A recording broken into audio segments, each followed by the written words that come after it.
Exist we can't believe. You told your story, they laughed it away. But the shadows remember the day, the night you saw what shouldn't be, and the truth followed you home silently. You're not crazy, you're not alone. Welcome to Cryptid Awakenings, where the truth comes crawling out of the dark. Stories whispered by survivors, left with memories and scars. If you've seen the eyes in the tree line, or heard something call your name, pull up a chair by the fire tonight. You survived the same.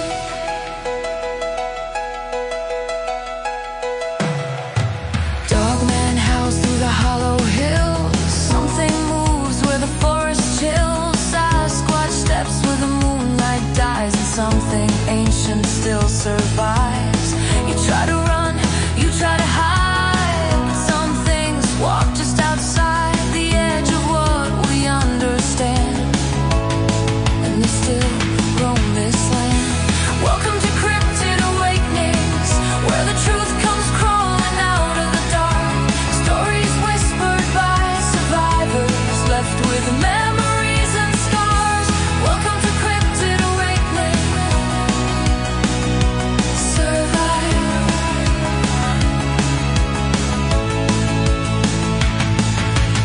You saw something,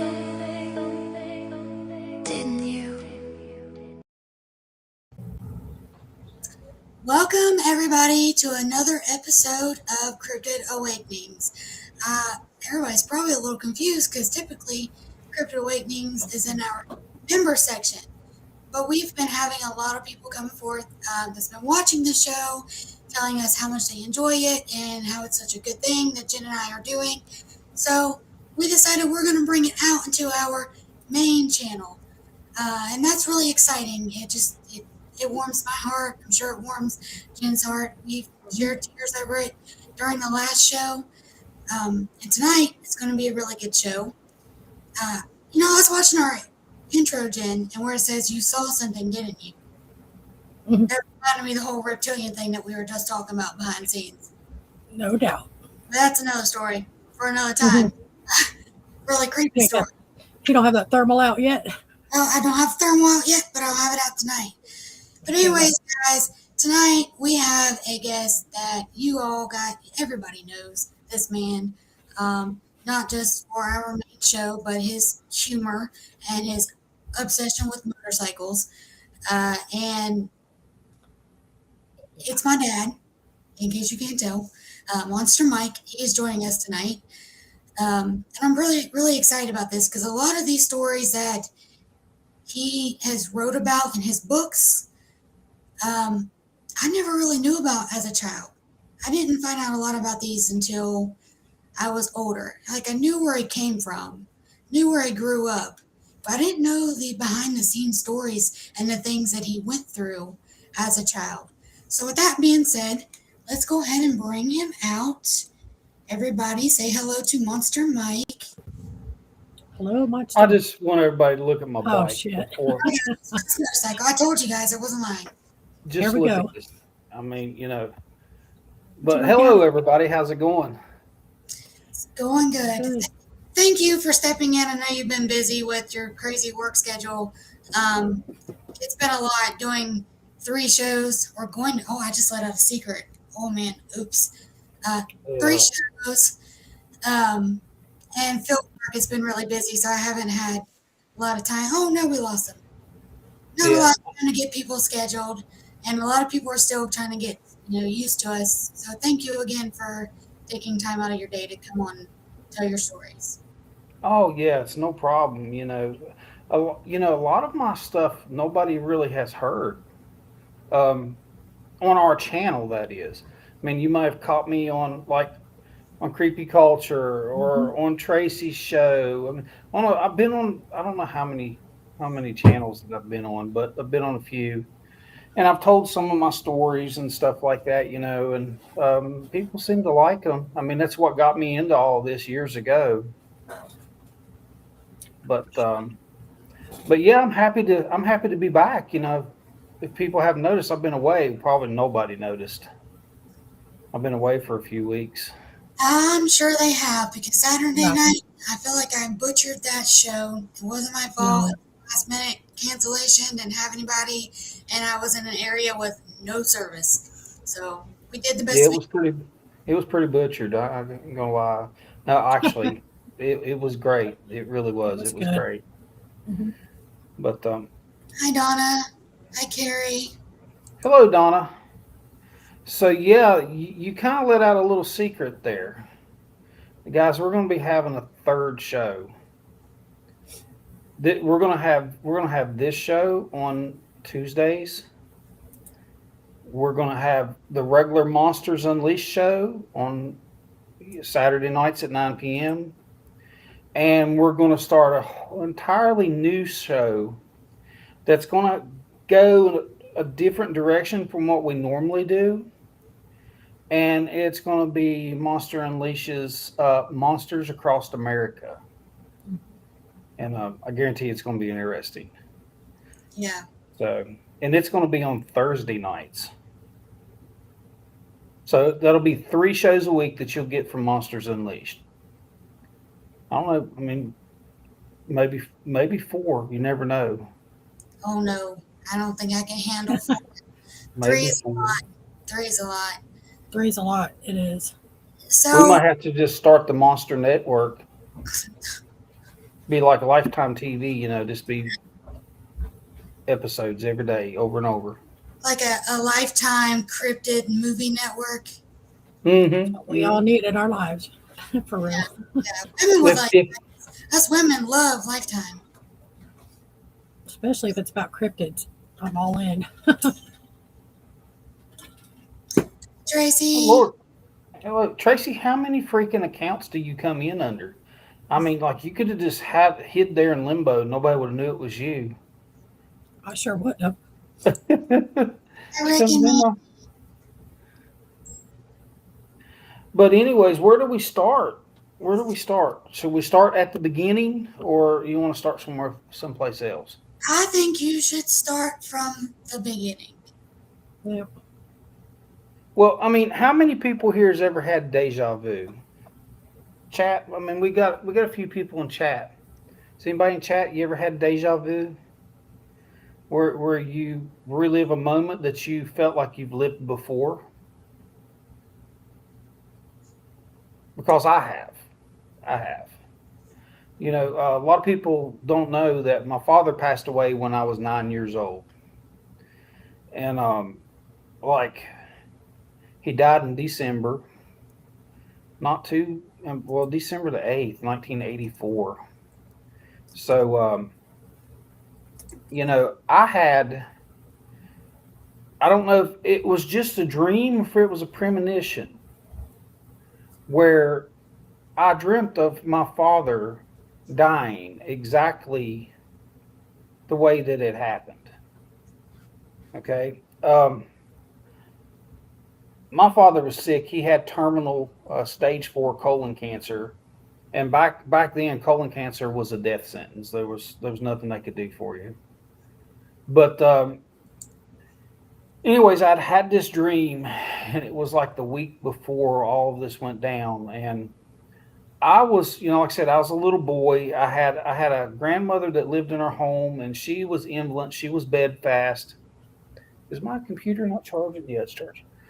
She was bedfast, and so I had to take care of her. My father got to the point where I had to take care of him.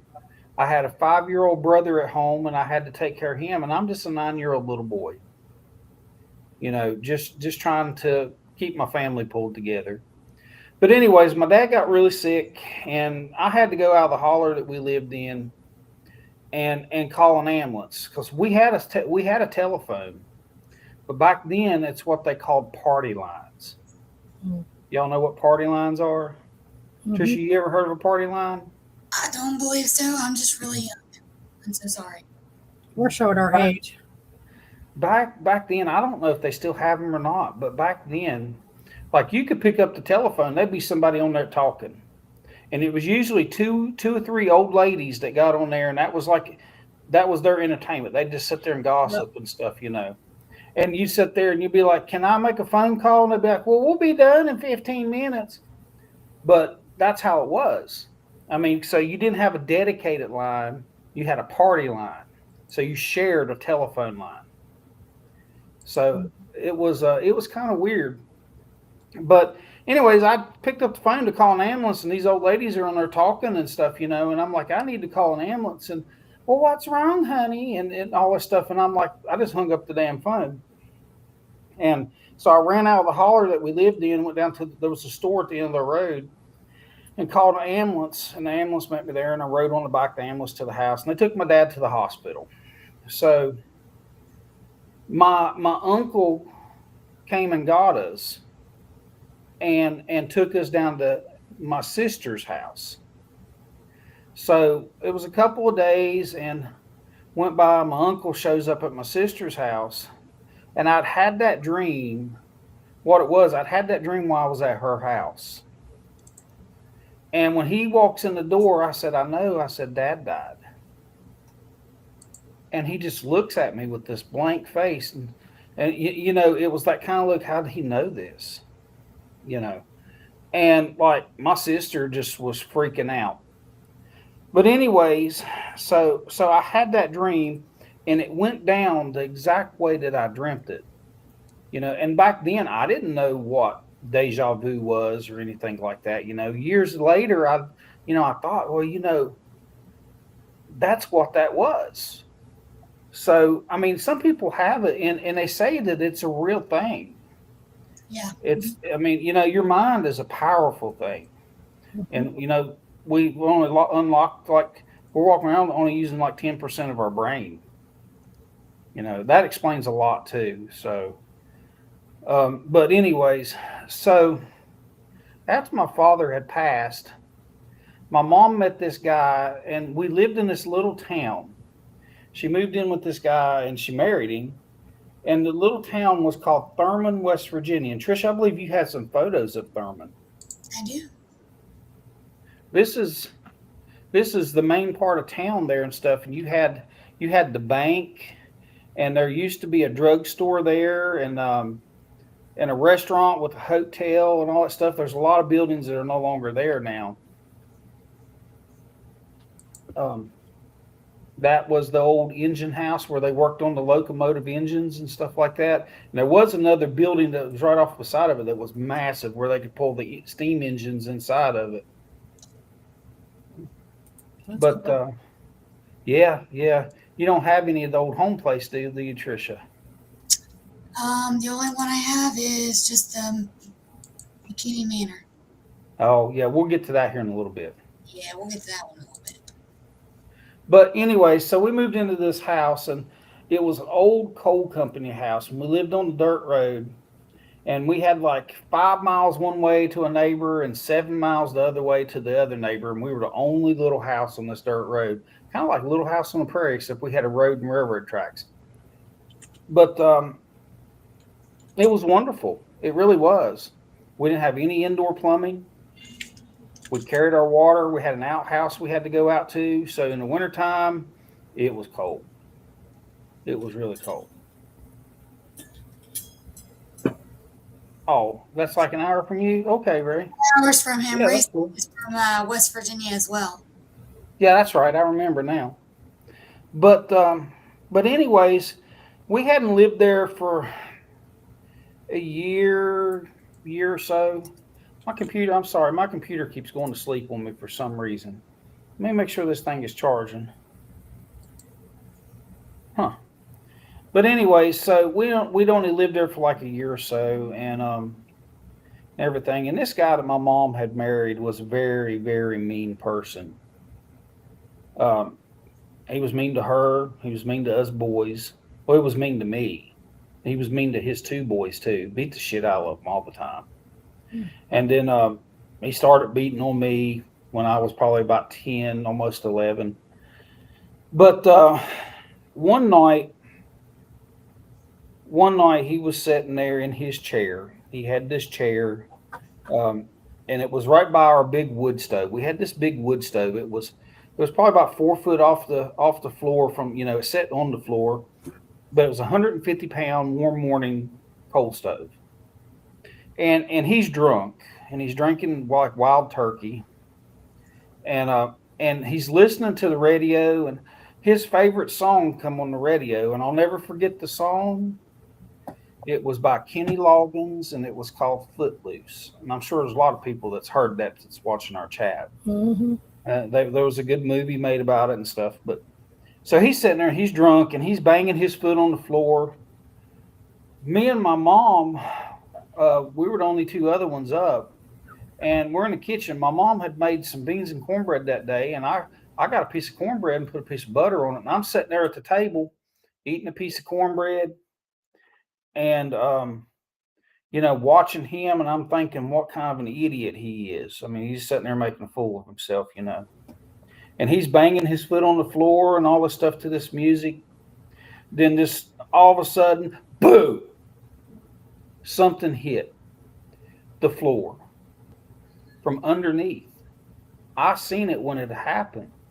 It knocked our wooden coal stove, about 6 inches up off of the floor. I mean, it just bounced. And, look, I don't know what it is, but something had some power to do that, because that stove full of coal and everything was probably better part of 400 pounds. Hi, Tammy. But anyway, so he just kind of stops, and he's just there. He's drunk. He don't even know he's really in this planet.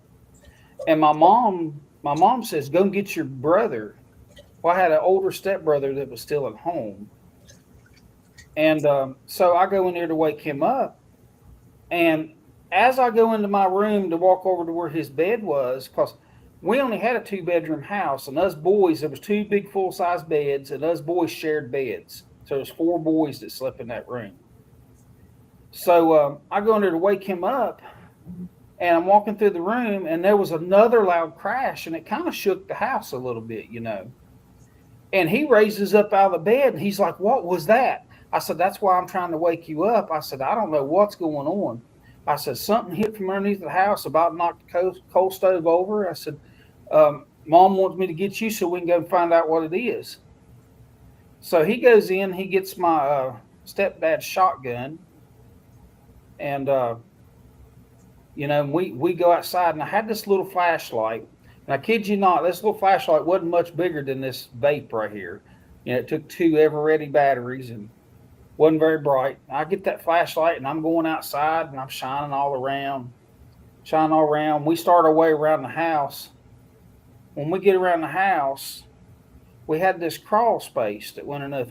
Crawl space was probably 3.5, 4 foot off the ground, That crawl space door was laying out in the middle of the backyard.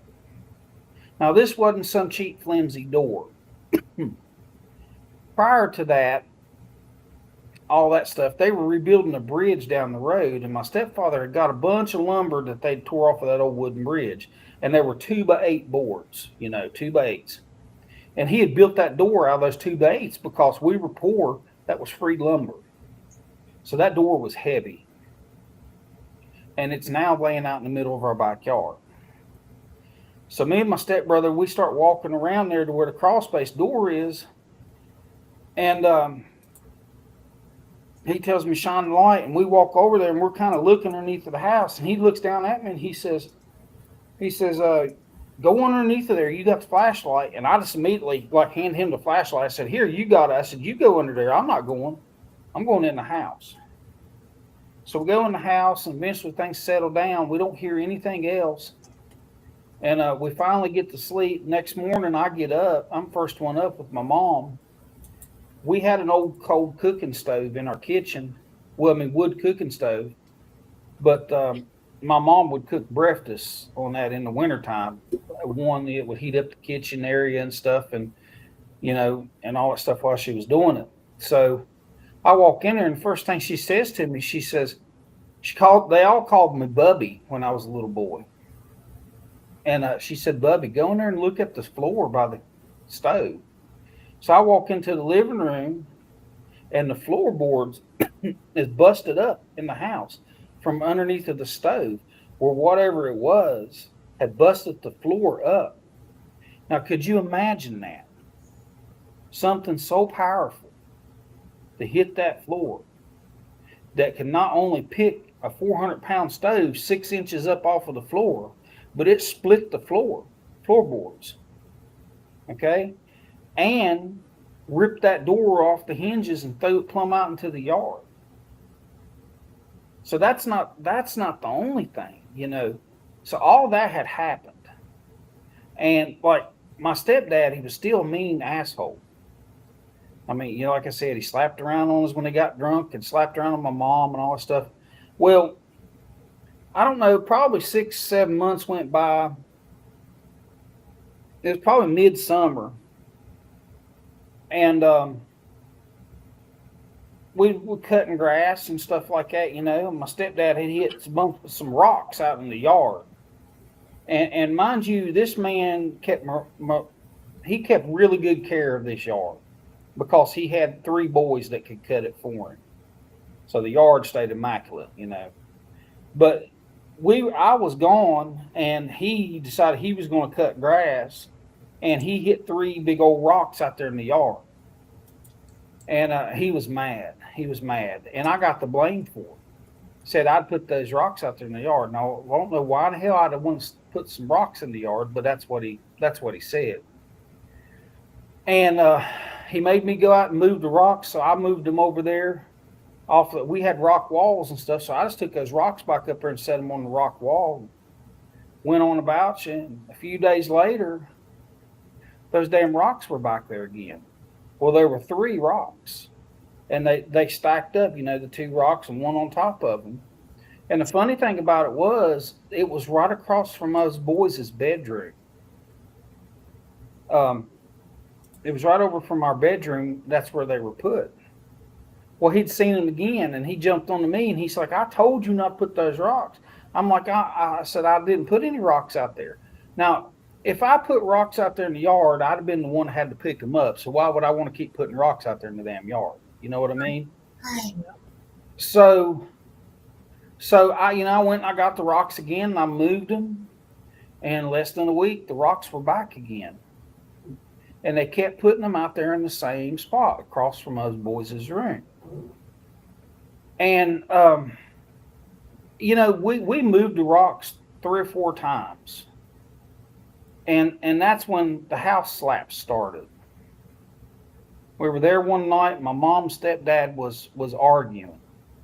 They were being really loud. And us boys were in our room because we don't want to see all that going on, And something just slapped the side of our house right by our room. I mean, hit it hard. It was loud. So we immediately jump up, and we were looking out the window to see if we can see what was going on outside, And we thought he'd done been outside and threw something, But it wasn't him. He comes yelling, what's going on in there? And we're like, we don't know, something hit the house. So he went out and he was looking around. He didn't see nothing and everything. But that stopped the argument that night. They wasn't arguing anymore. And Do you think thing what that it is. was Go ahead, protect? Trisha. You think whatever it was like a protector? It was protecting you kids and. Well, yeah, I'll tell you why. Because there was one instance that I had done something. I'd left something out in his garage, someplace that wasn't supposed to be. I didn't put something up, and I had went into the house and ate dinner and stuff like that. And it wasn't long. He's hollering for me, and I come back outside, to see what it was, and he just jerked me up, started beating my hind end right there in the middle of the driveway, and told me I wasn't ever going to use his stuff and whatever. But anyways, that night, ain't nobody got any sleep. They were smacking the house from one end to the other. They would hit one side of the house and right directly they'd smack the other side of the house, and they did that all flipping night long. Mm-hmm. And it seemed like every time that there would be a commotion go off there, that kind of stuff would happen.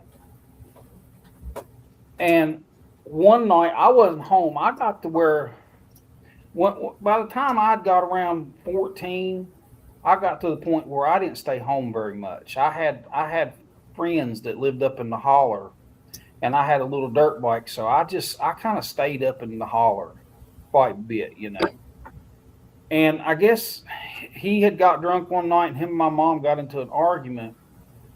And I know this because my mom had told me that that they had gotten into an argument, and then something started slapping the house again.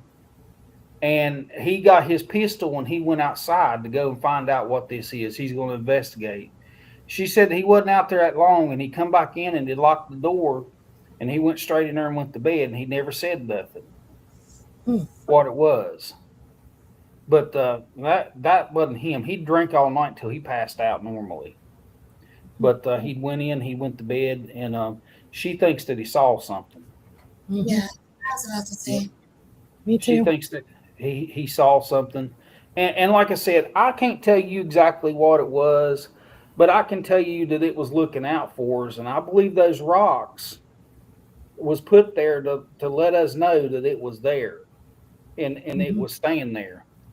And like those rocks that got to the point to where we didn't even move the rocks anymore. We just weeded around them and went on. And Trisha, I wondered when you were there, they're probably not still there because, I mean, it's all wooded now where our house used to sit. The night my stepfather passed away, the house burnt down. What are they saying here? Well, Ray. Yeah, that's probably why, Ray. That's probably why. Mm-hmm. Probably. But yeah, when I was there, guys, I just went to West Virginia a few months ago, and I did a special video of the area where my dad grew up. There was still some of the foundation of the house there. The pavement to where the garage was still there. And the chimney used to be there, but looks like somebody came down there and shoved it over. I actually have a brick this is your brick, by the way. I know. Here. This is a brick from the chimney of his house. That's cool. Yeah. Hey, do you have the other souvenir too? The bottle? The bottle? Yeah. No, I haven't seen it, but I'll look around. Yeah, because he left both of them. He did. He left both of them. But it's really sad to see that area. It kind of made me emotional, and I took my kids with me to show them. But yeah, parts of the house foundation is still there, but majority of it is just wooded area.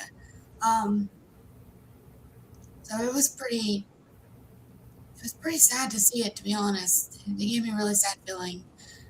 Just reading his book about it and him telling me some of the story, and then actually being there and seeing it. And I had the privilege of being able to see the chimney when it was still standing a few years ago. So it was something else. Ray, that's what it is. Trisha does have a brick fetish.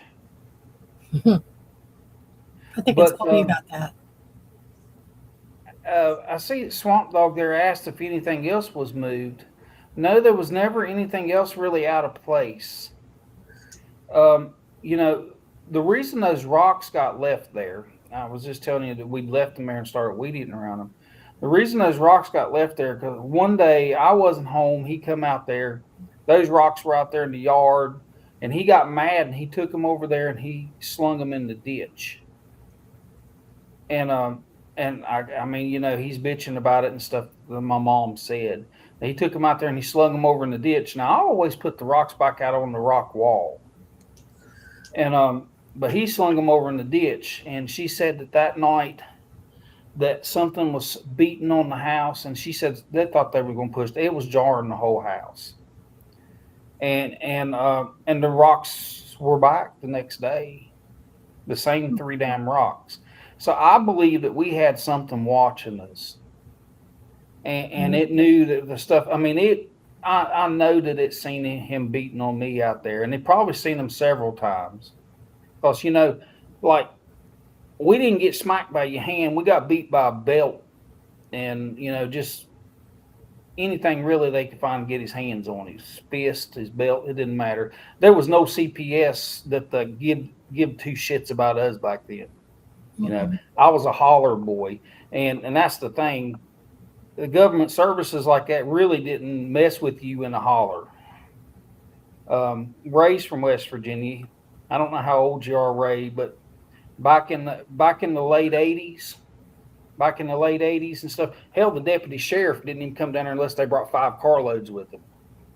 This is a good question. Ray says, okay, I'm going to throw something a little outlandish, but do you think maybe it was a burial ground? I'll let him answer this. Ray, my whole childhood, I grew up in a burial ground. I lived in a cemetery. Literally in a cemetery. Beside of my house was a graveyard, an old graveyard. Trisha's got that's on our video too. If you go into our archives there and you watch, there's one in there, and she shows the cemetery, and it was my backyard. I played in the cemetery. I played on headstones. You know, kids back in the '80s, guys. Look, this is a real thing. Back in the '80s and early '90s. Kids took Matchbox cars outside and played with them and stuff. Yeah. And I mean, that kind of stuff happened. We didn't have video games. So I would go out and play with my Matchbox cars in the cemetery. It was all shaded. So in the summertime, it was cool and all that stuff. And I just played in the graveyard.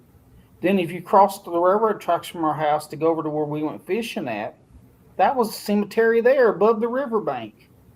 Yeah, that whole embankment right there, all down through there is nothing but burial sites. It's nothing but one long graveyard. And I showed a little bit of it. I couldn't get down to the pole lantern where he fished because some conservation team was in there and they were logging and doing other stuff. And it was really, I've never seen them in there before, so it was kind of odd to me. But yeah, the whole embankment is nothing but burial sites. Now, Swamp, that's a good question. Did I ever see prints? I didn't even know what I was looking for. Because I've said this before on other podcasts. Back then, we got 2 channels on the TV. You had ABC and PBS. And as Jeff Foxworthy said, if the president was on, we were all screwed. So if you would have mentioned Bigfoot to me back then, I would have thought about the monster truck. You know, I knew nothing about Sasquatch or Dogmen or Swamp Thing or lizard people. All I knew was we had been told at one point that there were hermits that lived in the woods. When they said hermits, they described them as hairy people that lived in the woods. And I mean, I was a young kid, so that was like, it kind of scared me, you know, and stuff because I didn't know. I mean, they talked about hermits. And now a lot of people would say that maybe those are people that live in the mountains and stuff like that, that are feral people and stuff. Now, I've never seen no evidence of feral people, but let's see, what's this one say? What other creatures have you seen? Because I know Bigfoot's not the only one. Well, no, Bigfoot's not the only one, but I never actually saw one of these creatures there. Never actually saw anything. They left rocks. They beat on our house. They never did anything to harm anybody or never showed themselves. But if I'd have seen one, I'd have probably walked up to it and shook its hand, because it saved me from getting my ass beat several times when I was a kid. But we were told about hermits living in the woods. Hairy people was how they said it, which I believe they were actually explaining that they were Sasquatch. And the reason is that I say this, when I was a little older, I want to say 14. I want to say around 14. My aunt lived on what they call Berry Mountain. But as the crow flies, was probably only less than 2 miles from our house, but she was back up on top of the mountain, and you had to go down into the town of Thurman and go around this long twisting road to get up to her house. So it was about 8-9 miles if you went that way. But I could walk up through the woods and get to her house in probably an hour on foot, walking the mountain. But it was late night. Well, when I say late night, it was probably about 10:30, something like that, which was late for us because we went to bed with the chickens. And nope, never heard any clicking in the woods there. And I spent a lot of time in those woods too.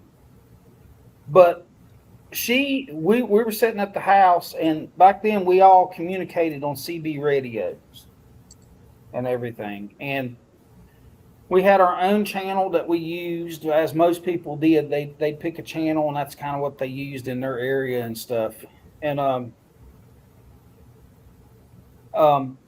she had hollered for my stepfather on the CB, and she had told him that she thinks that she just seen a bear staring in her window at her. So he told us all to load up. So us boys, we loaded up, and we had 2 of us had to ride in the back of the truck, because we only had a little single cab pickup truck. And we went here, Bear Mountain. We went. They had guns and all that stuff, and so we get up there, and we go looking around her house, shining flashlights, looking around. We don't see no evidence of anything. And it got so late, so he said, well, we'll stay up here tonight and all that stuff. So I got up. We got up next morning. She'd made us a big breakfast. And I went outside just looking around, and I noticed that her window was probably 8.5, 9 foot off the ground, where she said she seen this bear. Now, I'm from West Virginia. Ray, you're from West Virginia. Those damn black bear don't get that big in West Virginia. They don't get that big. They're not going to stand up and look 9 foot in through a window. And she didn't see it clearly what it was. She just saw eyes looking in the window at her, and she thought it was a bear. Swamp, it was right off the side of the river. It literally threw a rock from where his house was at and landed in the river. The river was just on the other side of the railroad tracks, which was directly below his house. So the river would have been its water source, and then the animals that roam in the mountains of West Virginia is a food source: deer, squirrel, raccoon, etc. So it had plenty of food sources and a big including our chickens. The chickens. Guys, a few times a year, it didn't happen all the time, but a few times a year, something would open our chicken house door and help itself to 2 chickens. Mm. It only ever took 2. Like we would get up and the chicken house door would be partially open, and there were always 2 chickens missing. And it happened a few times a year, 3 to 4 times. But like that was the thing. If it would have been a fox or something like that, well, first of all, we had a latch on our chicken house door that was probably 4.5, 5 foot off the ground, you know. So something would have had to reach up there and operate that latch to open the chicken house door, then open the door, go in, take 2 chickens, and leave.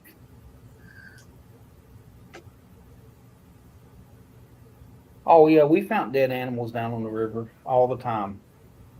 All the time. I have a story about the river. We'll get to that right here in a minute, right?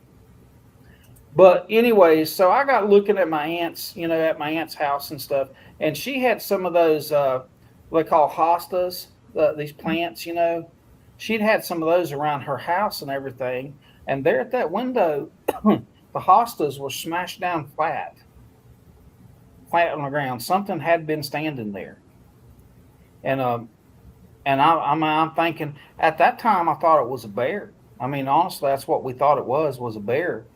As I got older, I realized when I learned about bears and stuff like that, that wasn't no West Virginia black bear. I'm gonna tell you that. It was something else, and I think it was a Sasquatch. I think it was the same damn Sasquatch that had been leaving the rocks at our house, and the same big ass Sasquatch that hit the bottom of our house and busted our floor and lifted our stove off the ground. Yep. Possibly. Yeah, I mean, I think, as I've been told, that this thing was a protector, and it was watching over us. Howdy there, Beverly. But getting to the river, there's asking questions. As Trisha said, we had a place that was called Pole Lantern behind our house.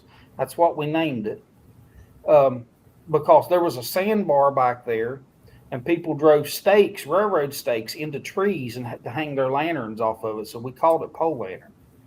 And that National Park Service actually named that pole lantern from us. We're the ones that come up with that, and they named that area Pole Lantern.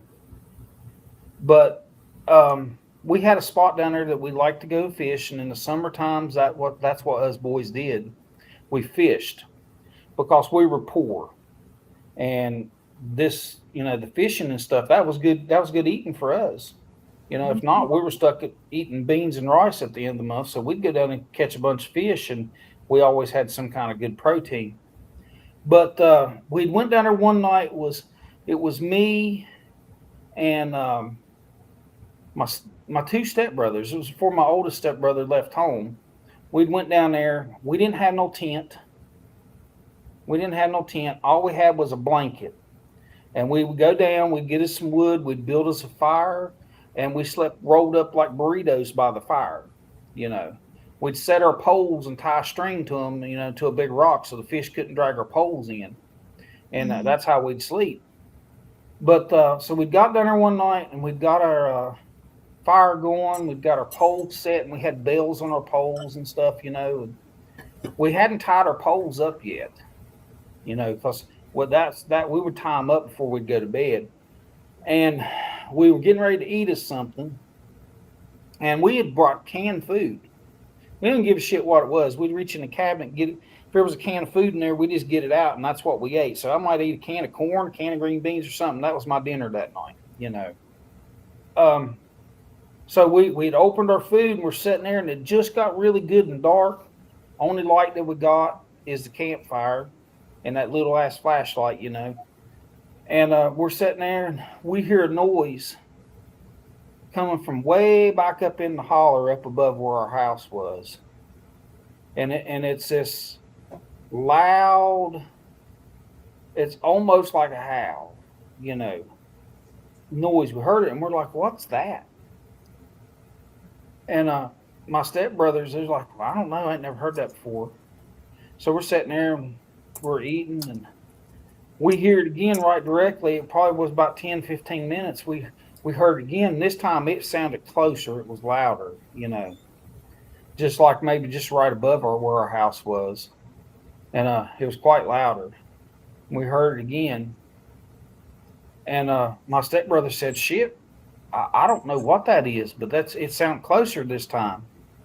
So we're sitting there, we're kind of on alert, and we're looking around because honestly, we were scared, And about 20 minutes or so later, we're sitting there and we were talking about hoping we catch fish and all this stuff, and what we'd caught the last week and everything. And right behind us in the wood line, right behind us, this sumbitch sets off. Oh, it sounded like Tarzan on crack. I'm not lying. And all three of us boys jumped up and I don't know, it's like we had drank rocket fuel or something. We'd shot a afterburner out our ass and we were gone. Well, the path that you used to get to our house was right there where this thing was. Okay. So whatever this was had come down that path and was right behind us. Well, we knew that down the riverbank just a little ways, there was another path that would bring you up onto the railroad tracks down below our house. But it was a good haul, and it was steep coming up through there. But that's the way we ran. We didn't even attempt to try that path, We ran down that other one, no lights. I don't know how in the hell we didn't trip over a rock and kill ourselves. But we had our night vision. And when I say night vision, your body has natural night vision. Mm-hmm. If you set out in the dark, your eyes will adjust and they will pick up light, and you can actually see halfway decent. So we run down there and we get up, and we knew that the back door would be unlocked on the house because they always left it unlocked for when us boys were out camping down on the river in case we need to come home and get something. And we're running. Back then, I wasn't fat. I was a healthy young man, and I'm hauling balls. Down, we get up to the top of that path, and I don't think I was even winded. And we hit the railroad tracks, and we could see we had an outhouse, and they had a big pole light up above it, and they'd leave that pole light on in the backyard. So we could see that pole light, and those boys are running like hell to get to this pole light. And because we had to run down past that other path where this thing was at. We had to cross it above it. So we didn't let up. We run down, we all run through the back door. And the last person in, which wasn't me, the last person in locked the door, And my stepdad, he was up. He's like, what the hell is going on? What's all this commotion? And we're like, there's something down there on the river. It run us away. We're not going back down there and all that stuff. He said, okay, well, go and get your ass in bed. So next morning he wakes us up at 6 a.m. He's like, boys, did y'all bring y'all's fishing poles back with you? And we're like, no, we left everything down there. So he's like, well, you can get your ass down there on the riverbank right now and get those fishing poles and your blankets and stuff before somebody comes in and steals it. So we did. My stepbrother, he took a shotgun with him, and we went and we didn't even go down the path behind our house. We walked down and went down that long path and come in the way that we had come out that night. And when we got down there, what little bit of food that was left there, all that canned food was gone. And my blanket was gone. Not the other two blankets, just my blanket was just gone. Now, who in the hell would want an old blanket that's got full of sand and leaves and all that shit, Yeah. But it was gone. And the cans of food was gone.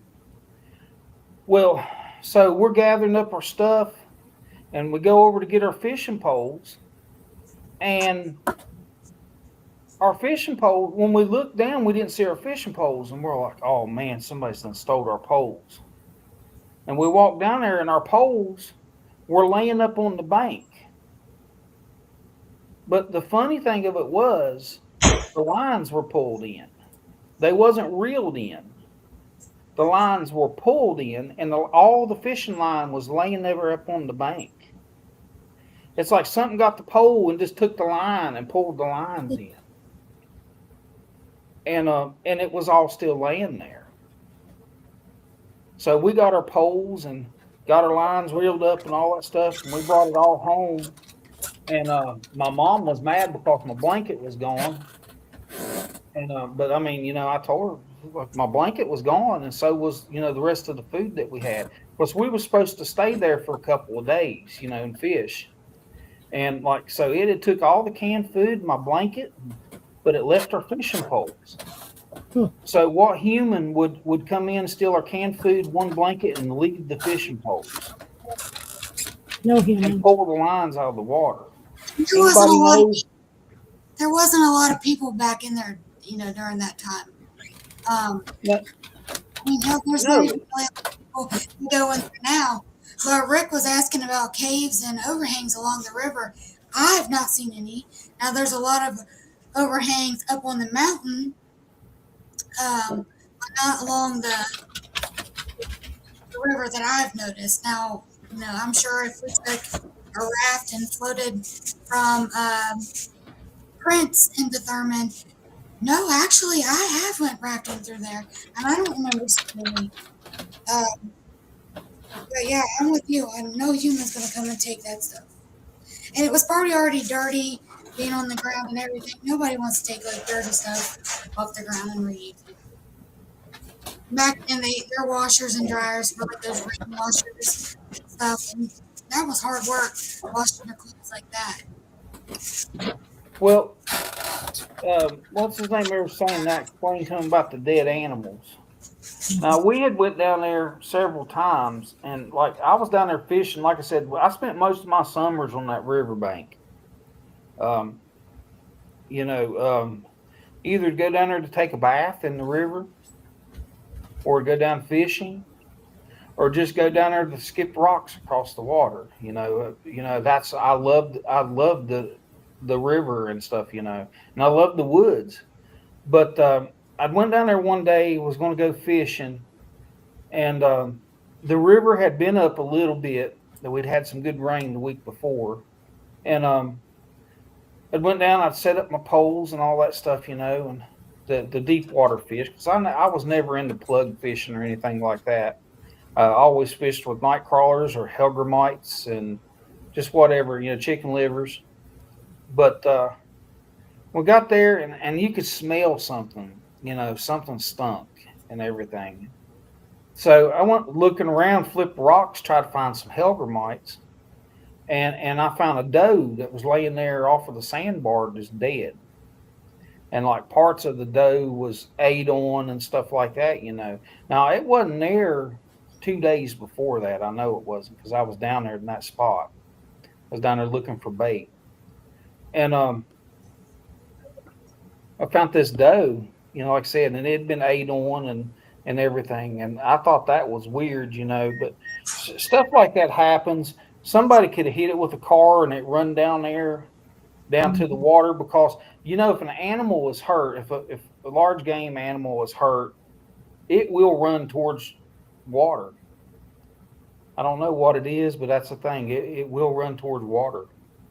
So it found that dead down there. We found raccoons dead down on the riverbank. We found possums dead down on the riverbank that had just been tore up. I mean, a lot of animals like that. We found dead animals down in our garden area one time, and everything. There was a raccoon down there. It was just laying down there in the yard dead. We don't know what the hell happened to it.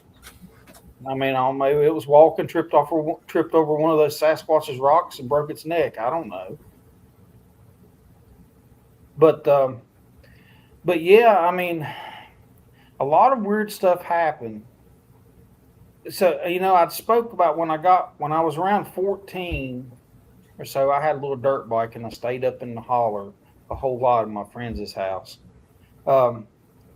I'll never forget that one night, me and my friend Rodney, and if Rodney was watching, he'd collaborate this story, that we were on my dirt bike. It had got dark.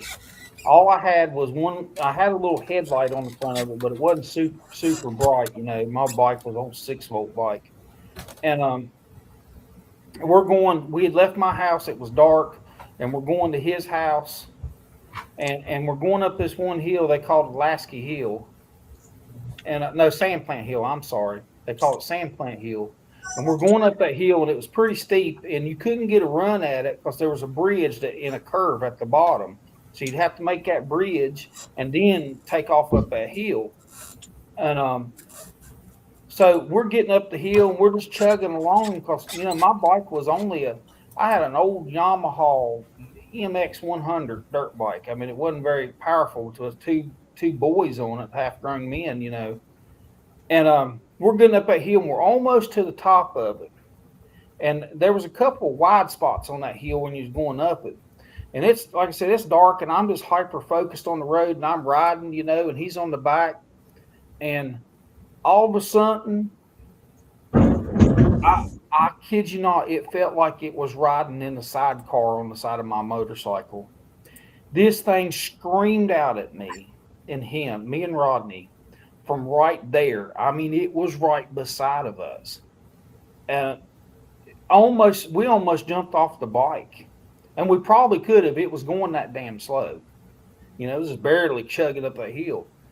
And it screamed out at us. And like my life flashed before my eyes, which wasn't very long because I was only 14 years old, But anyways, this thing screamed out.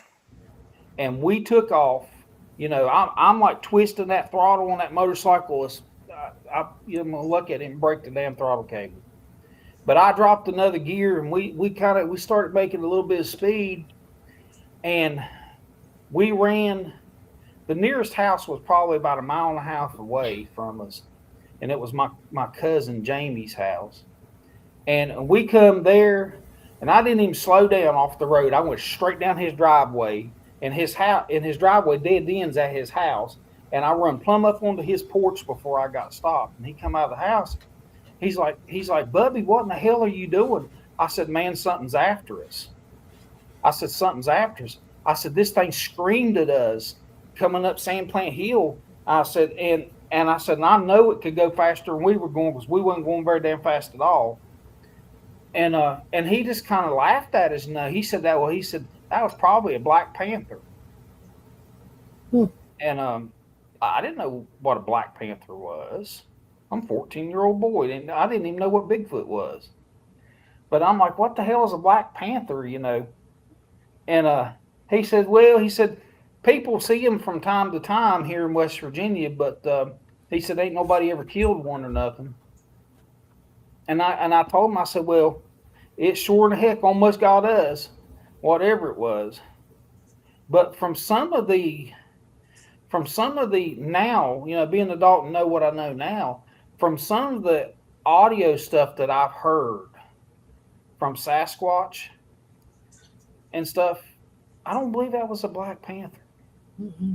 Right. I believe this Sasquatch screamed at us. It was probably standing right there, and I come past it and didn't even see it. Because I wasn't paying attention to the side of the road. I'm watching where the hell I'm going, And this thing, Jen, you should have been there. I mean, I'm saying, you ever seen a motorcycle with a sidecar? Mm-hmm. That's how it felt to both of us. When we left my cousin Jamie's house and got to Rodney's house, and we told his stepmom and his dad what had happened and everything, and they just looked at each other and they didn't say nothing. Wonder if they knew about him. I know they knew about him because here just a few years ago, Trisha, what's that gentleman's name in West Virginia that you showed your picture to? Oh, Les Odell. Les Odell. Last year when I was at the Bigfoot Festival up there in West Virginia, I was back there talking to Les Odell. And I told him where I grew up at and stuff. And he's like, yeah. He's like, I know a lady up there. He wouldn't give me her name, but he described where she lived. And I said, yeah. I said, that's my best friend's mom. I said, her name's Roxanne. And he's like, yeah, man, she had some good Bigfoot stories from up there. A whole lifetime worth of stuff. And I'm thinking, yep, they knew about him. They could have told us boys. They could have told those boys something, be careful, or something, because, we crawled those mountains everywhere. me and Rodney, I had a little 12-gauge shotgun, and me and him lived up in those hills, squirrel hunting and raccoon hunting, just hunting any damn thing we could eat, And they never once ever told us anything. I didn't learn about Bigfoot until I was 19, 20 years old. And then two and two started coming together. I started putting two and two together, and I'm like, holy shit, man, that explains so much. But I still had so many questions. See, I bet those Bigfoot said these brats are going to get whooped. Yep. Probably so, Swamp. I'll tell you what, buddy. You make your butthole perkle up so much that, it was bad. It was really bad. You couldn't have squeezed a fart out if your life depended on it. Don't get me laughing. I didn't mean to make you laugh. It hurts. Yeah. Oh, Guys, I apologize. I have to keep stepping away. We're getting a huge storm. I don't know if you guys have heard the thunder. I was wondering what that was. I got an alert from Christian County, so I had to answer it real fast. Then I had to go out and check my trampoline and make sure it was still tied down. So that's why I keep coming in and out. Yeah. You don't have a tornado warning, do you? Yeah, it popped up a tornado. Okay. It wasn't a warning, it was a watch. So, it's lovely. But yeah, all that stuff. And, my stories kind of end there at 15, at the age of 15, because I left home when I was 15 years old and started my journey in life out on my own. And I've been on my own now since, I'm 51 years old. So however many years that is. But because I had an asshole stepfather and, he was an alcoholic and all that stuff. And That's sad. Yeah, it is. You know what? It made me a better person. It really did. I wasn't a spoiled brat. I worked hard for everything that I ever had. And, and I partied a whole lot. I'm going to tell you, from the time I was like 16 on up until the time I met her mom, I partied hard. Like a little bit of everything, What's sad is, going there and just seeing where he grew up and then, thinking that my childhood was so bad. And I did have a rough childhood, but it was nowhere near as bad as my dad's. And just being there just made me appreciate everything that God has gave me. And it made me appreciate my childhood, too.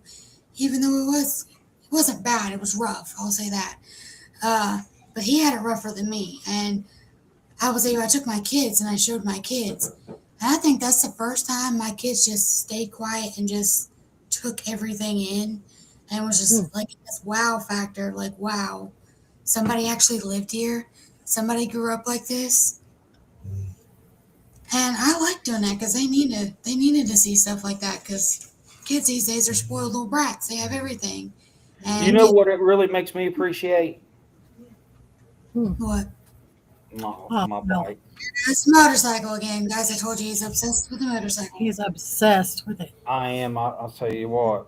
It's the best thing.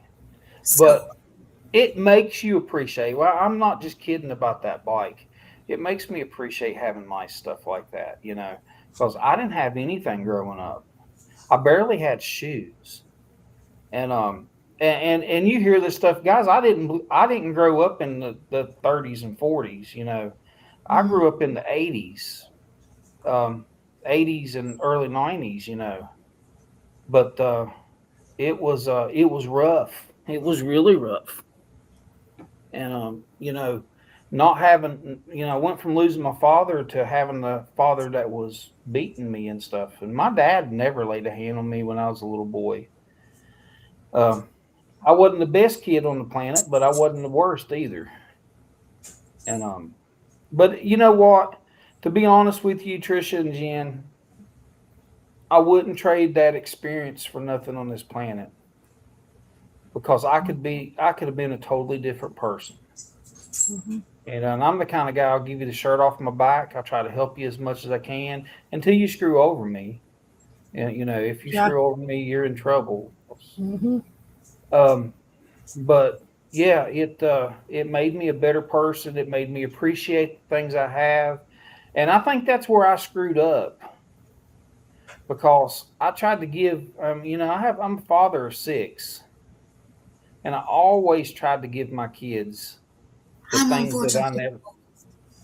Yeah, Trisha don't count. Trisha, I'm a father of 5. Um, I'm just kidding. But I always tried to give my kids the things that I never could have. Never, ever. There was no possibility of ever having. And give it to them and all that stuff, and try to teach them the right way. Now, mind you, I have to admit that all 6 of my children have been great kids. Really have. They've all been respectful. It was always yes ma'am, no ma'am, yes sir, no sir. They always treated their elders with respect. And I mean, none of them, knock on wood, none of them ever had a drug problem. One of them got drunk in a penguin costume and danced around a campfire one time. I don't know who that could have been. Kids. Was not me, guys. I Uh-huh. promise you, I would never do anything like that. No, Oh, actually, yeah. I did. Jen got to see It's it on hilarious. YouTube. I will never show anybody that's in this podcast right now that video. I only showed it to Jen because I love Jen and a couple close friends. But I can tell you this: you won't find it. It's funny. And my dad knows better than to share it. But Lord. But yeah, I mean, so I'm lucky, and honestly, if I'd have grew up any different, who's to say how I would have turned out, or if I'd still even be here now? Because I can tell you what, my graduating class probably has less than 8 people left alive, and that's That's because sad. of the drug epidemic and everything that's going on. That they're all dead. Did you They're graduate all from dead. Mount Hope? Mount Hope, yes, That's what I thought. Yeah, that was a really poor neighborhood as well. yeah.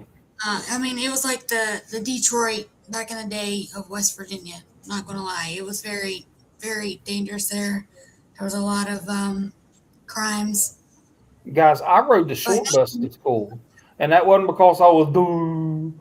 I rode the short bus because the holler we lived in, they couldn't get a regular school bus into, so they had this little short bus because it could get around the curves and all that stuff, and so it would pick us up at 5:30 in the morning and take us down to meet a bigger school bus, and we'd transfer buses to ride the big bus on the rest of the way to school while the little bus turned around to go and get the elementary kids. So I mean, yeah, this holler I lived in, Trisha's been up through it. It's something else. But I advise you to go if you're ever in West Virginia. And Ray, if Ray's still in here, he can tell you the little town of Thurman is just absolutely genuine. It has a population of what, 3 now? I believe the population is 3. something like that. It's a beautiful area. That's where Hmm. I go to ground myself. That's where I went to ground myself a couple months ago, and I've always been that way. Like if even like through my divorce and stuff, I would always just drive to Thurman and just decompress there and ground myself. And it's a beautiful place. There's a lot of history behind it. My family, on my mom's side, they owned this cabin up on top of Berry Mountain, and we called it the Redneck Inn. And the whole front of this cabin was covered in license plates. And man, I wish my Uncle Arnold was still alive, because I bet you he had some Bigfoot stories up there. I bet my grandfather had some Bigfoot stories up there, because my dad and my grandfather used to go ginsenging up on Berry Mountain in Hmm. Thurman all the Hmm. time. They actually got lost one time. Actually, I don't know if you were with them when they got lost or not, but they got lost out in the woods for hours. And we Yep. had the And that cavalry to come and find them. I'm sorry, her grandfather was a Christian feller, and her brother-in-law, well, her brother-in-law, well, it's not your brother-in-law, her uncle. He's a Christian feller, and I was on a little wild youngling there, and I smoked and everything. I don't really smoke anymore, and I remember us getting lost, and it was getting dark and everything, and her uncle, I'll never forget, he looked at me. He's like, Mike, praise Jesus that you are a smoker. He said, because you've got a lighter and everything. Because none of them had cigarette lighters or anything. And honest to goodness, I run a cigarette lighter out, striking it every now and then to get us out of the woods. That was the only light that we had that night to get out of those woods. And that for one time, they were glad that I smoked. So, which meant a lot to me. I mean, I'm glad I could oblige them. Glad you had a lighter. So I got one more story. So you hear about everything that happened to me when I was young, and that's what got me interested in things throughout life. As I put the stories together, I put two and two together, and I realized what I was dealing with as a child and what we had heard and stuff like that. I went back down there. I went back down there hunting and stuff like that, and I was with Trisha's mom still. And I went down there. It was one deer season, and I went down to this holler that I always hunted when I was a young boy. And I had started in, and it wasn't daylight yet. I started walking in, and I could see like the top of the ridge walking up, so you could see the silhouettes of if there was anything up there or whatever. And I seen something moving on top of that ridge, and I just kind of stopped and I hunkered down, and I'm sitting there and I'm watching it move, and it's like on fours. It's like on all fours, and I thought it was a bear, and that's why I stopped and stood still so I could watch and focus if this thing come down that hill, if I knew it was coming at me, And and that's until it stood up. It stood up on two legs, and it was walking just like we were walking. And it went behind a tree, and I sat there and I watched, and I didn't see it for a long time. Then all of a sudden, I seen it jump from behind that tree into behind another bigger tree. And I'm like, holy shit, what the hell is that? All I can see is its silhouette on the top of the ridge. I can't physically see what it is. But I seen it jump from one tree to another. I seen it come off of all fours onto two legs and walk. For a good 30, 35 yards, it was walking. Now, I know a bear can stand up and walk, but a bear can't walk for very long, and it has to go back down. So I seen that, and I sat there in fear until well past daylight, just staring at that tree that I'd seen it go behind. I never seen it again. Could have been Goat Man, Ray. Just never know. Could have been Goat Man. If it's Goat Man, I'm sending him to your house. I'm going to go down. Next time I go to West Virginia, I'm going to go to that holler. And I'm going to say, hey, Ray wants you to see you. Where was this at? This was going up past the coal temple there, where the old coal temple was. In Thurman? Yeah. You go up past the coal temple, and you go right before, if you're going towards there, it's before you go down that first real steep hill that you park over there on the left and go in that holler there. It's the top of Lasky Mountain is what it is. And that's where I used to hunt back up in there. It's good hunting, really good hunting. The devil is a lie. No, the devil is very real, Ray. The devil is very real. Oh, he's a liar for sure, yeah. But I seen that, and I sat there for well past daylight, and I didn't hunt. I walked back down out of that holler after it was good in daylight, and I could see everything around me. And I got in my car, and I went back home, and I never told anybody. Never told her mom, never told anybody what I'd seen that day. Because really, you go spouting off stuff like that to people back then, nobody believed you. Yeah. Bigfoot wasn't as popular as Bigfoot is now. And What was that, Trisha? That's the thunder. Oh, okay. Now, you'll probably see the lightning flash in there in just any minute.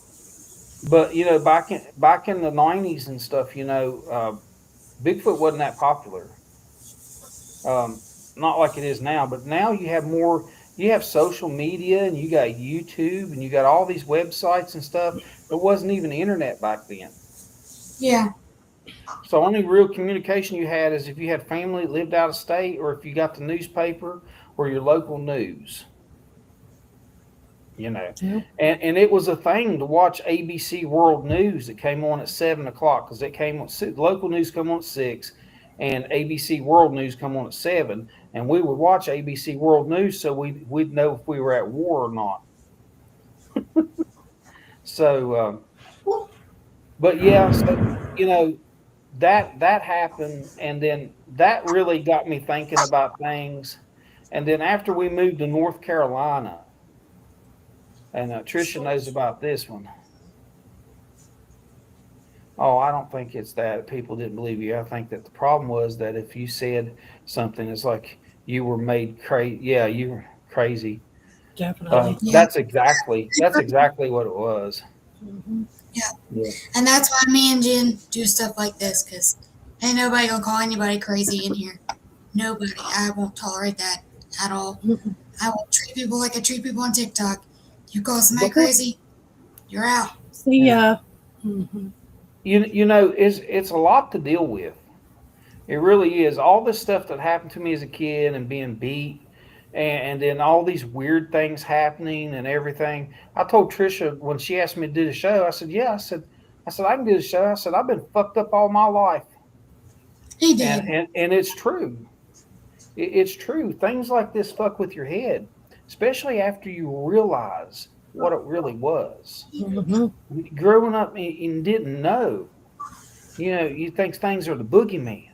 I lived beside of a graveyard, and hello, Ash. Hi, Ash. But, I grew up beside of a graveyard, and there were old ghost stories and stuff like that. And we'll have to get into those one night, and everything. What the ones I can remember, but everything was the boogeyman. Yeah. Because so, and now knowing what I know now, when I moved to North Carolina, when I got custody of my son Mikey before, and he's in some of Trisha's videos. When I got custody of those 3 children and everything, I took Mikey hunting with me into Perkins Game Land down in North Carolina. And we'd went in down there, and we'd got in before daylight, and we'd find us a nice holler, and we went down this holler overlooking the Yadkin River, and we were in a good spot. And we're sitting there, and it's daylight and all this stuff, and it probably got close to 10 o'clock, to be honest with you. And all of a sudden, we heard a knock. And it wasn't just a knock. It sounded like a Louisville slugger had smacked a tree. I mean, honestly, it was loud as fuck. And it was just right over the hill from us. And my boy Mikey looks at me, and he's like, Dad, he said, was that a knock?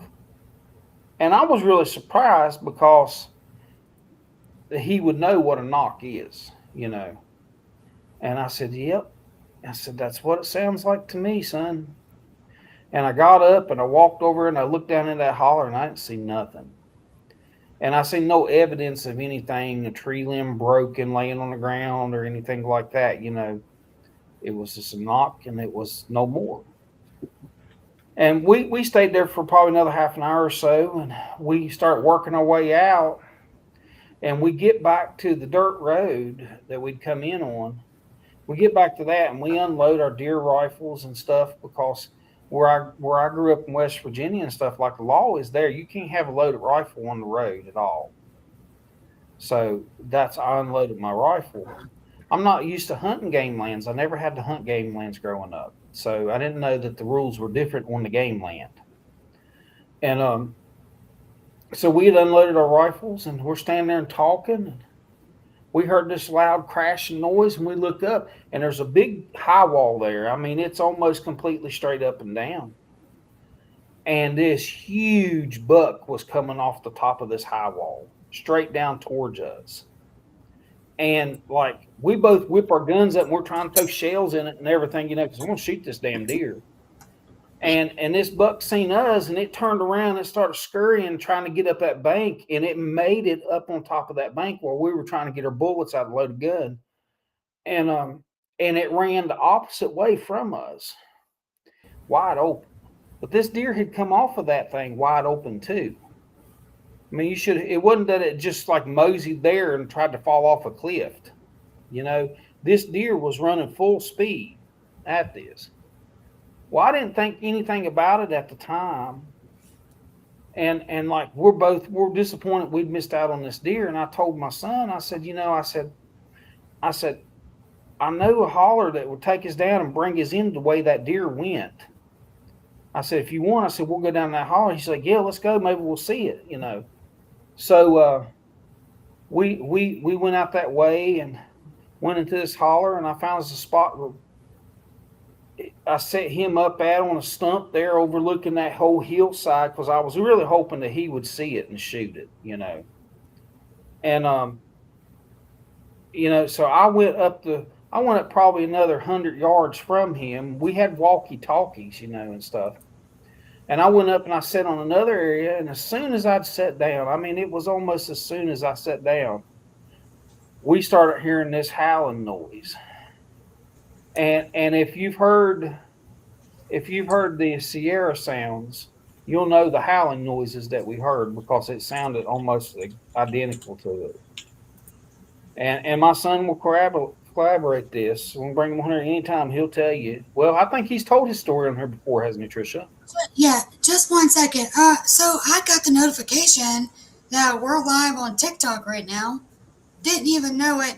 Guys, if you're on TikTok and you are commenting, I'm so sorry. We cannot see comments on TikTok. We will get that figured out now that we know TikTok's actually working for once. You're banned now. For sure. Probably for sure now. Didn't even know.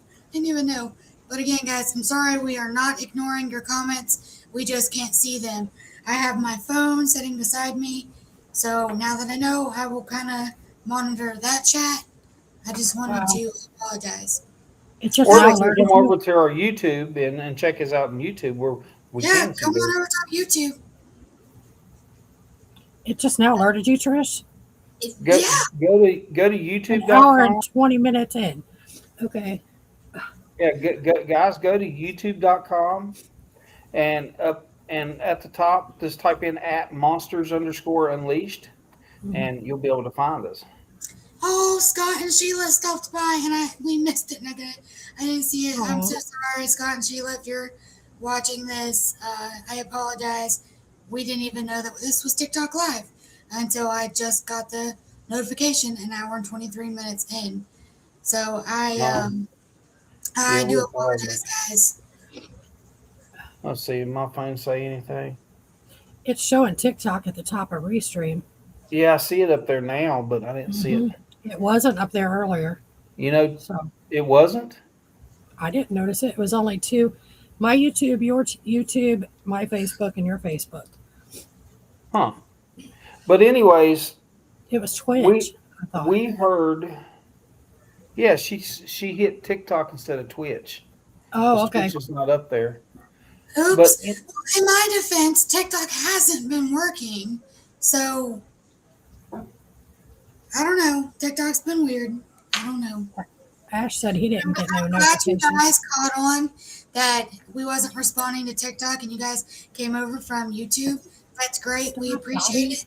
Make sure you guys subscribe so you can get alerts that we are live on YouTube as well. And me and Jen are going to continue doing the TikToks every day.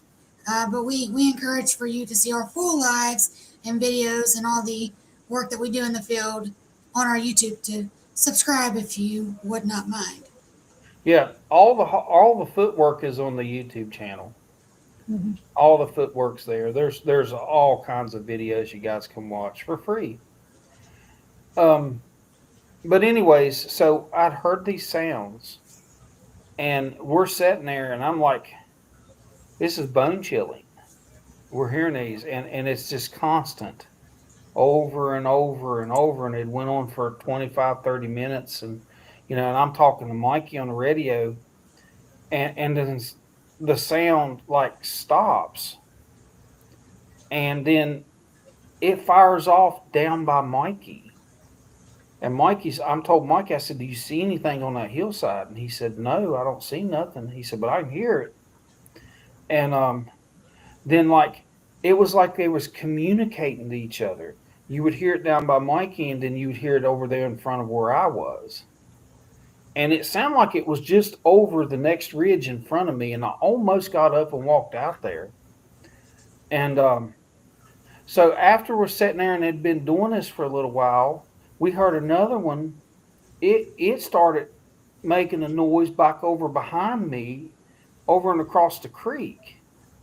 And at this point, I just told my son. I said, listen, I said, knock the safety off of your rifle, and I want you to step out onto the trail. I said, I'm going to step out. I said, do not shoot me.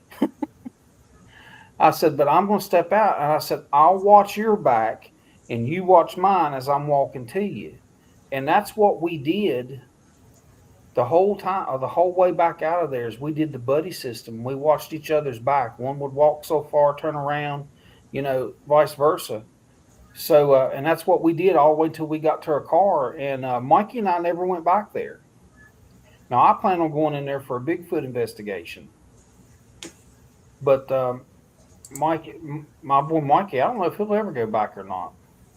What would we do without Trish, Swamp? What would we do without Trish? Okay. Well, you'd have to look at my pretty face more often if you didn't have Trish. Him and his Harley. Yeah, me and my Harley. Guys, and if you haven't seen it, there's my beautiful Harley. Here we go, showing it again. So. Hey, listen, if it makes he's been through a lot from a child. You guys heard a lot of his story today. And guys, you can find more of his stories in his books. He has 2 books. And I have a photo of those. You can get them on Amazon. I have read them. Well, I read all the way through one. I haven't read all the way through the other one. My apologies. But these are his books. You can find them on Amazon. They are amazing. I don't even know what else to say about him. He also has 2 other books, children's books, I might add, sneaky little Sasquatch books. And they are the cutest books I've ever read. I didn't even read them to my kids. I read them to myself. I mean, and it's almost like as you're reading them, it's like you're singing as you're reading. And you just can't stop. They're amazing. Yeah, they are really good books. Here's a picture of all 4 of them. Oh, he's got a picture of all 4 of them. Chris Griffin on TikTok says, "Oh, that's a nice bike, brother." Chris, don't encourage him. Now he'll go buy another one. Yeah. You should see the other 2 that I have. So I have a Superman themed bike also. So I probably should have fixed my hair and my makeup since we were live on everything. and you look fine. There's no sense of getting all dressed up for me, okay? Oh my goodness. Thank you, Ash. That really means a lot. Thank you to everybody that has shown us some support. It has been great. TikTok family. We have, developed this amazing family on TikTok, and a lot of them have come over to YouTube and subscribed, and that's been so overwhelming in a good way. It's made me emotional. Jen's been emotional, and you guys are fantastic on our YouTube, our Twitch, our Facebook, and TikTok, and we really, really appreciate you all. Yes, especially Ash. He's been there from the beginning. Oh yeah, Ash especially Ash is our cheerleader. I go out of my way to like his stuff. Like Yeah. literally everything I see. Um, and Ash, I don't know if you were here for the beginning or not, but now you're not only going to see us on Saturday nights at 9 p.m. You're going to see Trisha and Jen on Tuesday nights at 6 p.m. right here on the main channel. It's no longer going to be in the members section. It's going to be on the main channel now. Absolutely. And we're going to be starting a show. It probably won't be this week. It'll probably be next week, but it'll be on Thursdays. And it'll probably be on Thursdays at 7 p.m. Um, and it is called Monsters Across America. So it's going to be a good show. Mm-hmm. And we may even bring some people over from TikTok to come and be our guests and stuff like that on the show. So there are going to be 3 shows, Monster Unleashed shows a week. Cindy on TikTok says, "Wish I found you all sooner." Cindy, we love you, and we are still praying for your mother. Amazing soul, and I've really enjoyed talking to you. And I'm glad to know that you found trust in me to share what's been going on the property. That means a lot to me. But thank you for your support as well. Mm-hmm. Yeah. But guys, so there's some of my stories. I got a bunch more, but we don't have all night, and I worked all day today. Get you some rest, Mike. Y'all do a show every day. Swamp, we ain't got it in us to do a show every day. Then when would anybody ever get to go out into the field? We did that. I need to get some other people to do shows. Then we might be able to have a show every day. Mm-hmm. Yeah, well, me and Jen are on TikTok every day. The little TikTok family knows. Well, I mean, we wasn't on there today. I didn't get on there last night, and that's because a toy got shown, an action figure got shown, and they flagged the guy for nudity, and they restricted me, so I can't have multi-guests on TikTok until May 4th. So that's why you're not seeing me on there, because Jen is my partner on TikTok, and I'm not going to go live unless she's with me in the box. Yeah, we got in trouble. After tonight's show, you're probably going to be banned for 25 days or so. Oh, I hope not. I applied for an agency today, so they can kind of help with all the restrictions and everything. So we'll see. We'll see what comes out of that and see if they can help out with the restrictions. But guys, I'm going to go ahead and do our Cryptid Awakening topic of the day. So in the earlier shows, we discussed ways of coping through traumatic encounters or experiences, however you call it. Everybody says it differently. And we talked, our number one was talking about it, finding a community or a friend or a podcast that you can trust and talk about it. Don't bottle it up. That just makes it worse. The second one was taking control of your environment. When you're out in the woods, when you go back out in the woods, take control. Let it be known that, this is your land. You're out here for good intentions. You don't want to be messed with. Just take control of your environment. The third one was journaling, keeping a journal of it, writing down what you saw, when you saw it, what the weather was like, what time of day it was, little details about it. Like if it was a rocky area, if there was water by it, any detail that you can write about that encounter is going to help. What number was that on? That was 3 or 4? 12. The next, they're messing with me. I lost count. I'm worried about the storm behind me. The next one was, what was the next one, Jen? Help me out here. I had a brain fart. Me too. It was talking about it, taking control, journaling. Revisiting. That's what it was. It was revisiting. And I have a little image because I don't remember what I talked about with that. But this was revisiting. Only go if you're ready. Take people with you. Don't go alone. Start at a distance. Observe before you enter. Enter with a purpose, good intentions. Document everything. Stand in the exact spot. That one was a little testy one for me when I went back to my encounter site. So if you can't do that one right away, don't force it. It's only when you're ready. Stay until you settle. And always remind yourself, okay, I'm in here, nothing has happened. I'm in here, I'm okay. The repetitiveness of that, it'll help. That pushes all that traumatic, whatever took place, whatever your encounter was, kind of out and brings in the more positive, and you start to relax. So today's is grounding. And one of my favorite ways to ground, if I need it in like an emergency situation and I'm not going to just take my shoes and socks off and bury my feet in the ground in the middle of the woods where there could be sharp things. But one of the, like, this is what I do. And it helps me. So you can try it to see if it helps you. Not everything I do is going to help you, but it's worth trying. This technique is called the 5, 4, 3, 2, 1 technique. It is 5 things what this does is it pulls your attention away from fear and back into the present moment by using your senses. So it's 5 things you can see. So you're going to look around, name them. What helps me the most with this is saying it out loud.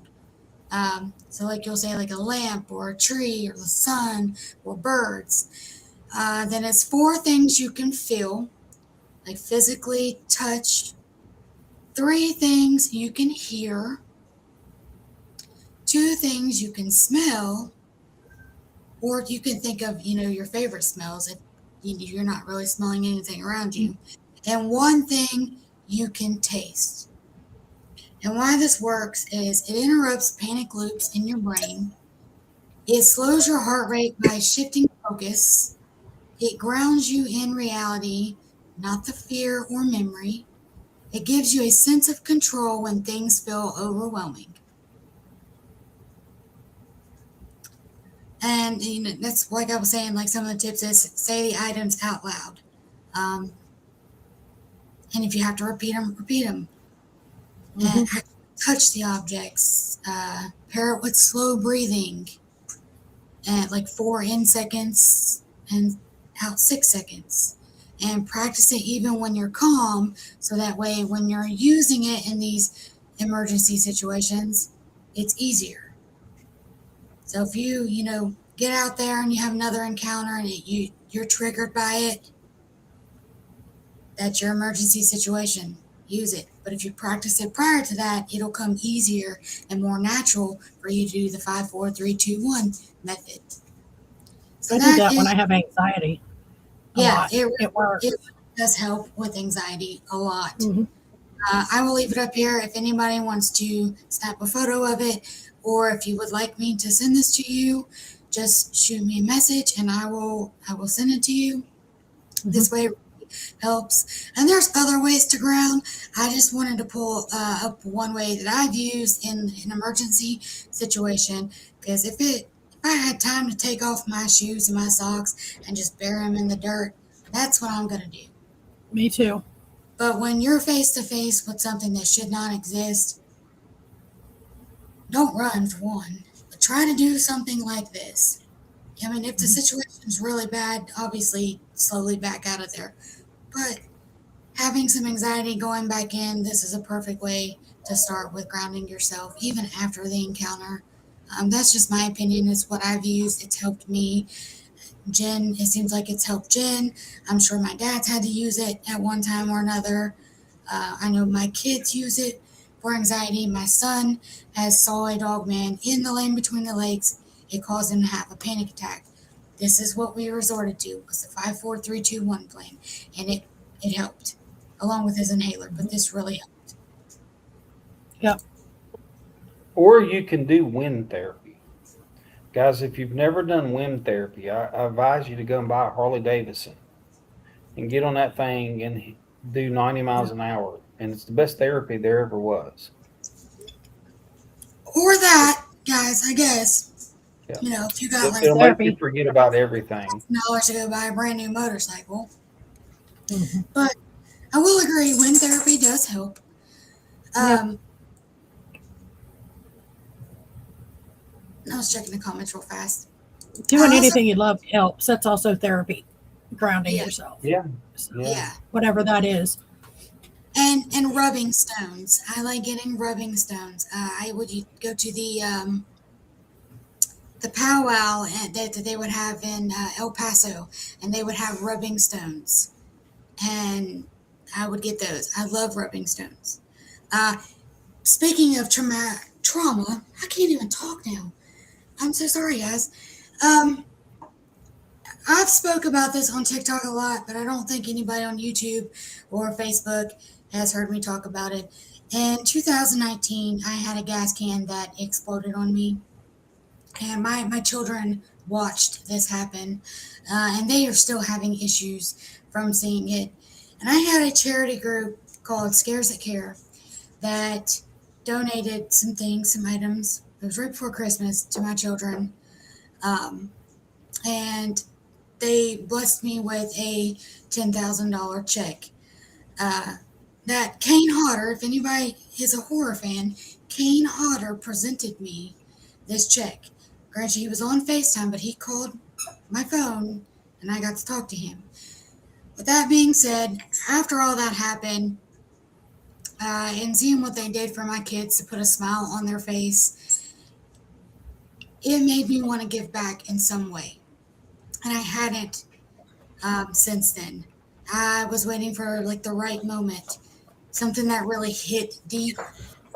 And the lady, Alicia Maxey, that was attacked in Oklahoma, she has two children, 6 and 7 years old, two little girls. And I have a friend that has been in contact with the father, the husband, and those kids are really having a hard time. So I am putting together two care package for these little girls, full of fun things that they can do outside, coloring books, rubbing stones, other fidget sensory toys that help with traumatic, and they're fun sensory toys. It's nothing boring. They're really fun ones. So I'm putting together two care packages to send to these little girls just to put a smile on their face. And it would be nice, it would be awesome if there was other groups or other people that would want to contribute something. I have made an Amazon wish list for this. If you don't want anything on there and you want to send something to put in this box, please email me, contact me on TikTok or our Monsters Unleashed email or Facebook. Reach out to me and let me know. Anybody that helps out with this, I will be putting their name on a card and sending it in the boxes to the two girls. And my goal is to have these boxes sent out by May 15th. And I plan on being fully transparent with everything that's purchased, when it's boxed up, and when it's shipped out with anybody. But I just wanted to know, like, if there's anybody that is willing to step up with me and just donate something to put in these boxes and send to those little girls, because I will do anything to put a smile on their faces. I know what they're going through. I watched my kids go through it, and it is still hard on my kids. They still suffer from the trauma from it. And having somebody just to do something like to put a smile on their face, that's going to mean the world. Mean the world to them and to the family. And I know the family would really appreciate if other podcasts would stop adding details to the story that aren't even true as well.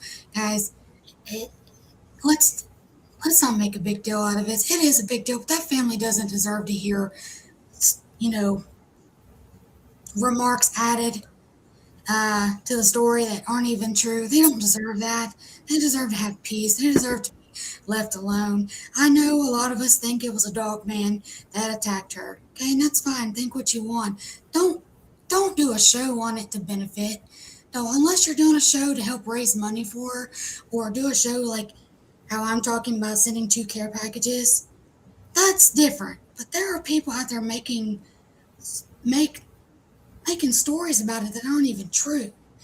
And this family's getting upset and they're hurt. And they don't need that extra stress. Leave them alone. Unless you're going to do it, like I said, you're going to do a show and you're going to talk about the GoFundMe and try to get people to help donate. That is awesome. I 100% stand behind that. I've donated. I'm doing 2 care packages. So, if you are willing to do that, please email me at monsters.unleashed25@gmail.com. You can contact me, Trisha Collins, on Facebook. You can contact me on the Monsters Unleashed TikTok. Just let me know. Like I said, my goal is to have them shipped out by May 15th. Jen, do you have anything you want to add? Just I if got anybody can something. donate, that'd be great. Tricia. I was just looking at the TikTok. There's 8,500 people watching right now. Guys, if you That's the likes, Dad. That's the likes. That's people liking is it. it the likes? Yeah, that's the likes. There's actually 9 people watching it. Oh well, shit And far so the matches. Well, all listen, 9 of them are subscribers on YouTube. okay. Well, I'm just saying, guys, if you like what you see, then we're going to start having these shows 3 times a week on YouTube. I encourage you to make sure that you are subscribing on the YouTube so you catch those shows. Because we have some amazing guests. Some of the biggest names in this field come on our show. So yeah, I encourage you to make sure you subscribe. Yes, Big Mike, I have an Amazon wish list. I can send you the link if you're wanting the link. If you want to know, I can either email it if you want to. I think you added me on Facebook. If not, send me your email on TikTok and I will get the link to you. And don't forget to check out our store also. Oh, I almost forgot, guys. You want to see the new shirts I made up and put in our spread shop today? They're Memorial Day shirts. They're cute. Love them. These are now available in our spread shop merch store. The link is in the description of our YouTube channel and in the description of this show. Yep. If you're on YouTube, you can scroll down and you'll see all of our stuff, our storefront there at the bottom of this. You can just click on one item and it'll take you into our store. I love that hoodie. It's cute. I probably will not be going live on TikTok after this due to it is storming really, really bad, and We got in trouble. Yeah, we kind of got in trouble. Oops. Yeah, you're probably going to be in real trouble after this one because, guys, TikTok does not like for us to use our restream and to stream on TikTok. Therefore, every time we've done it, we've got banned. Mm-hmm. And I think the next ban was almost a 30-day ban, wasn't it, Trisha? Yeah, something like that. It was, I don't know. I don't even know how it started working. And guys, I feel so bad. So bad.